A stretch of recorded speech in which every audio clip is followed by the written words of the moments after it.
My name is Corinne Manella. I am from the United States, and I'm a part of the movement called the Home of the Mother. My job that I've been doing for the past few years is actually my apostolate. I've been in Rome for almost 4 years now and working as a residence director for a study abroad program, which really just means accompanying the students during their time here. And it's a beautiful apostolate because it's not just organizing activities for them or dealing with paperwork, but it's really being with the students while they're having this experience in another country in the heart of the church here in Rome. So the students come from Catholic universities. Most of the students are Catholic, but not all of them. There have been students who don't have any faith at all or who have a different faith, when there are students who do know their faith a lot but have never had an experience of God, that they've just never really experienced God's love, and so their faith is almost political. It's something that they do, but not something that they live, and it's not Jesus Christ, someone that they love. There's two main aspects of my job in terms of apostolate. One side, it's living with them and helping create an environment of community and of just joyful Christian living together at our residence. So a huge part, even though they're abroad and they could visit these countries and see all these things in Rome, a huge part is just trying to help create a good environment and trying to help, I suppose, urge them to live charity among each other. Because they have this idea of, if you're going to be spending 3 months with a small group of people, with 10 or 20 or 30 people in one little spot, it's going to be terrible because everyone will fight. And that's the idea that people just have, that you can't really live with the same people for a long period of time in difficult conditions because they're away from their family, they're away from their friends, they're in another country, they don't speak the language.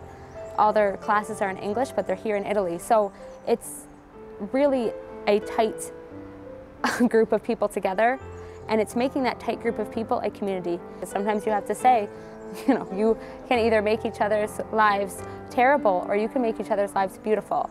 And when they take that step to open up and to break out of their comfort zone and to really reach out to each other, then it becomes a beautiful community. The second aspect of my job deals with, or of my apostolate, I should say, because it's not a part of my job, but it is to help them live their time here profoundly, more as a pilgrim instead of a tourist.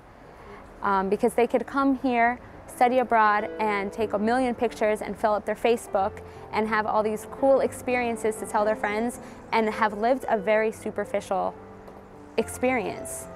And so what I try to do in just being with them or pointing them in the right direction is to elevate, I suppose, their gaze.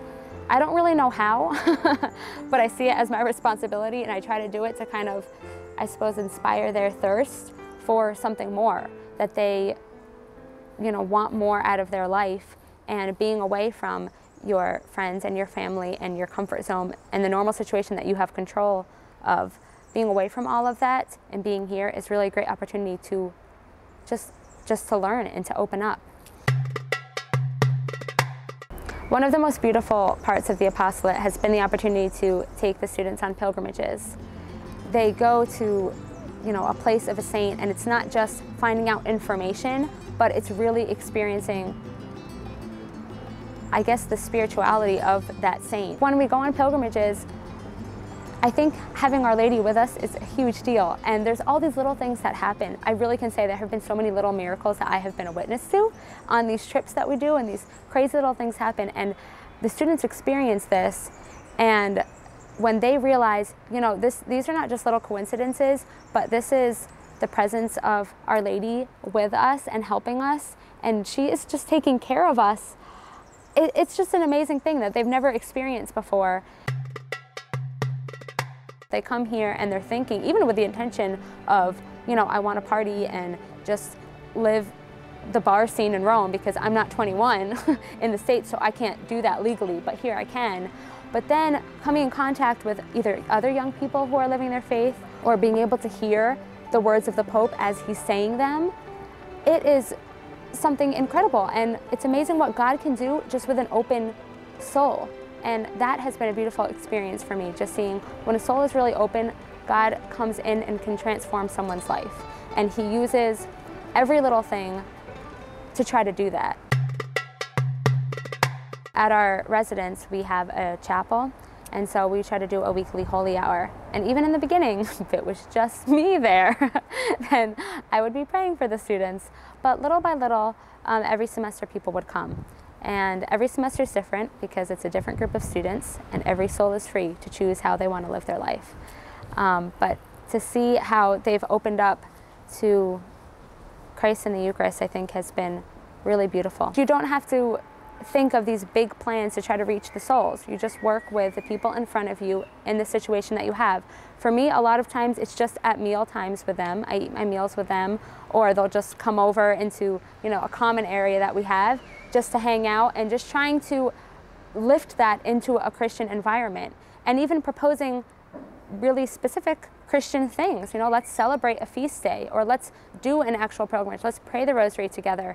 And for a lot of the students, they have never had this experience, that for them, praying the rosary is something that the old ladies in the church do, or a specific type of young person does. But for them, that is not their thing, so to speak. You know, they don't pray the rosary, they don't do that with their friends, for sure.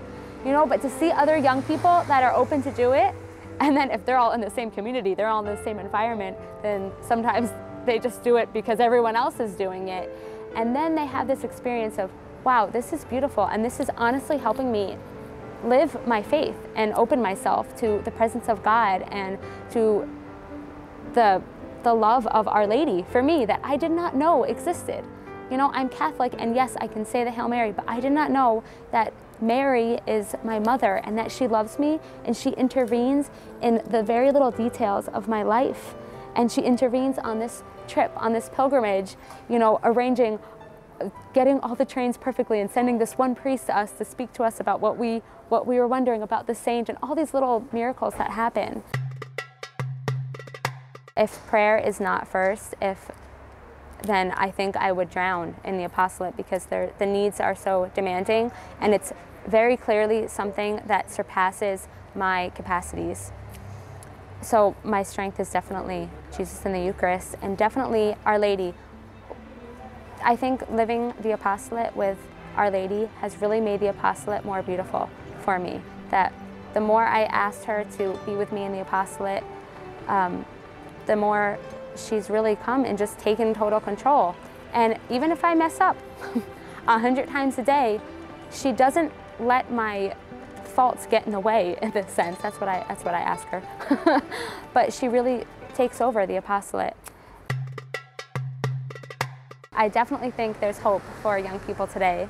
Just yesterday, I was passing by one of my favorite churches nearby, and there were these two boys sitting down in a bench. They were, you know, young guys, and they were looking at their tourist books and looking around, and I thought, wow, this is really cool. Here are these young guys, you know, they look like they just graduated from high school, that are curious about things of the church. And I figured that they were Catholic, and I started talking with them, with the priest that was present, and it turns out that they are not only not Catholic, but had no idea about Christianity. They knew a lot about other religions, but very little about Christianity. Jesus is a familiar name to them, but they had no idea, but they were so thirsty for God. And when the priest was explaining to them about, you know, Jesus Christ came to save us, and that him on the cross, that is our biggest sign of love. And he just explained all the basics of the Christian faith in a very short period of time, in a very simple way. And these boys were just so open to it and receiving it, and kept asking questions. And that made me think, you know what, I hope these guys continue to search for the truth, because this is why you have to present the truth of the faith to young people, and not to be afraid to do so, because they're hungering for it, they're thirsting for it. And that's what we're meant to do as Christians. And there's a ton of hope, but we just cannot be afraid. We cannot be afraid, and we cannot do it alone, and we just really, really need to cling to the Lord, because he's the only one that can work miracles in souls. If you would like to participate in the next program of Cast Out Your Nets, sharing your testimony of apostolate and evangelization, visit our website at www.eukmommy.org for more information.